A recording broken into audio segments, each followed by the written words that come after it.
முதலமைச்சர் மு.க.ஸ்டாலின் சென்னை அண்ணா அறிவாலயத்தில் நடைபெறும் நிகழ்ச்சியில் திமுக தேர்தல் அறிக்கை தயாரிப்புக்கான மொபைல் செயலியை அறிமுகம் செய்து வைக்கிறார். அந்த காட்சிகளை பார்க்கலாம். மாண்புமிகு திராவிட நாயகன் கழகத் தலைவர் தமிழ்நாடு முதலமைச்சர் அவர்கள் இந்த வலைவாசல் எப்படி செயல்படும் என்ற ஒரு காணொளியை துவக்கி வைப்பார்.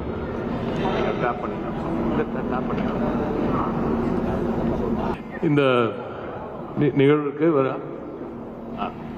நிகழ்விற்கு வருகை தந்து சிறப்பித்த மாண்புமிகு கழக தலைவர் மாண்புமிகு திராவிட நாயகன் தமிழ்நாடு முதலமைச்சர் அவர்களுக்கு எங்களின் சார்பாக நன்றி உரை நல்க மாண்புமிகு முன்னாள் எம்பி அவர். மக்களிடம் செல்வோம். தமிழகத்தில் தேர்தல் ஜுரமானது தொற்றிக் கொண்டிருக்கிறது என்றே சொல்லலாம். அந்த வகையில் இன்று மட்டுமே இந்த தேர்தல் அறிக்கை தொடர்பான நடவடிக்கைகள் தமிழகத்தின் இரு பெரும் கட்சிகளிடையே தொடங்கப்பட்டிருக்கிறது.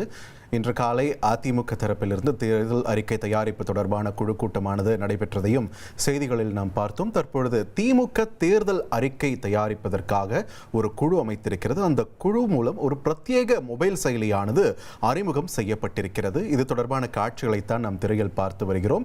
சமூக ஊடகங்கள் வாயிலாகவும் அந்த செயலி மூலமாகவும் மக்களுடன் இணைவதற்கான ஒரு படியாக திமுக தேர்தல் அறிக்கை தயாரிப்புக்கான இந்த நடவடிக்கையானது முன்னெடுக்கப்பட்டிருக்கிறது.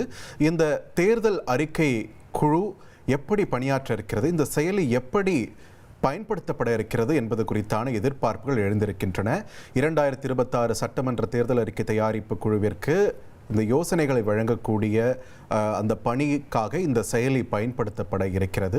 இது தொடர்பான விவரங்கள் ஒன்றன் பின் ஒன்றாக வெளியிடப்பட்டு வருகின்றன. 12 பேர் கொண்ட இந்த தேர்தல் அறிக்கை தயாரிப்பு குழுவானது அமைக்கப்பட்டுள்ள நிலையில் வாட்ஸ்அப் மற்றும் இதர சமூக வலைதளங்கள் மூலமாகவும் கருத்துகள் கேட்பதற்கான ஒரு போர்ட்டலானது அறிமுகம் செய்யப்பட்டிருக்கிறது. பொதுமக்கள், வணிகர்கள் என எல்லா தரப்பினரும் தங்களுடைய கருத்துக்களை இதன் மூலம் தெரிவிக்கலாம் என்ற ஒரு வாசலை திறந்திருக்கிறது திமுக என்றே சொல்லலாம். பிரத்யேக மொபைல் செயலியும் இதற்கான மின்னஞ்சல் முகவரி, வாட்ஸ்அப் எண் உள்ளிட்டவையும் தற்பொழுது அறிமுகப்படுத்தப்பட்டிருக்கின்றன. திமுக தேர்தல் அறிக்கை தயாரிப்பில் மும்முரம் காட்டி வரும் நிலையில் தற்பொழுது இந்த அறிவிப்பும் இந்த செயலி அறிமுகமும் முக்கியத்துவம் பெறுகிறது.